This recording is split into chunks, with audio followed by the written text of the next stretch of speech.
The Internet has created a huge democratic and egalitarian forum. The dissemination and exchange of information and cultural products has taken on a new dimension.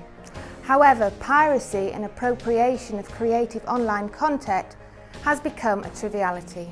EPP-ED Group members Ruth Hieronymi and Jacques Toubon organised a hearing in the European Parliament on how to protect the rights of creators in the digital world. The European Commission has prepared a paper on the subject and has initiated a series of discussions with the parties involved in order to propose legislative measures in the autumn. The EPP-ED Group considered that it was the right time to open the debate and to listen to the opinions of experts and the representatives of all those affected by the new measures.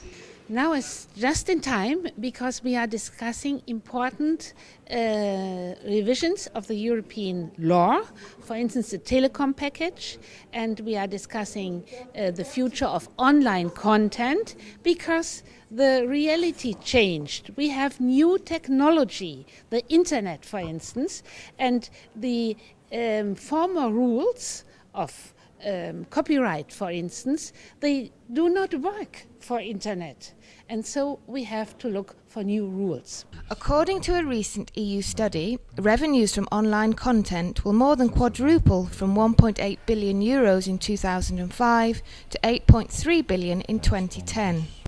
Online content will also make up a sizable part of total revenues in some sectors, such as music, 20% of the total, and video games, 33%.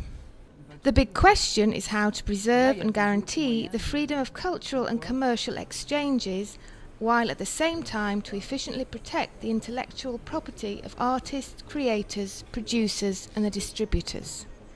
C'est clair que la solution. It is clear that the solution to such a dilemma can be found in conciliation and cooperation.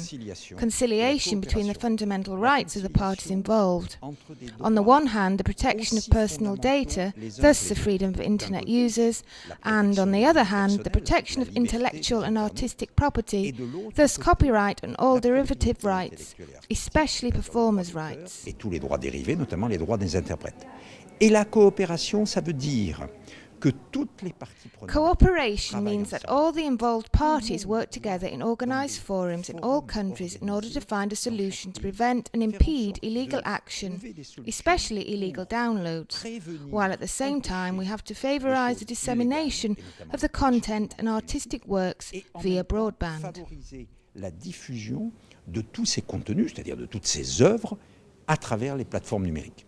Given the extent of online content used, downloaded and diffused on the internet, it may appear as a Herculean task to impose and enforce a legislation which will satisfy everyone. The alternative is to do nothing, and we don't want to do nothing.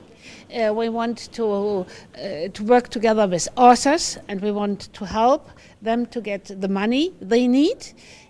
But on the other hand, it is not possible to have regular legislation on the internet. Je représente 60 000 artistes. I represent 60,000 artists and I cannot be anything else but optimistic. If I'm not, it will be like hell for artists. I do not consider being at war with anyone. I just say that it is irreversible. Artists will receive payments of their rights on the internet, as it happened on television, on radio and on cinema. The issue may appear to be a Gordian knot, as many conflicting interests are involved. However, the EPP-ED Group considers that it is time to do something about sorting out the situation in the interests of all. For information on our policies, please log on to our website, epp-ed.eu. This programme was brought to you by the press service of the EPP-ED Group, the largest political group in the European Parliament. See you again soon.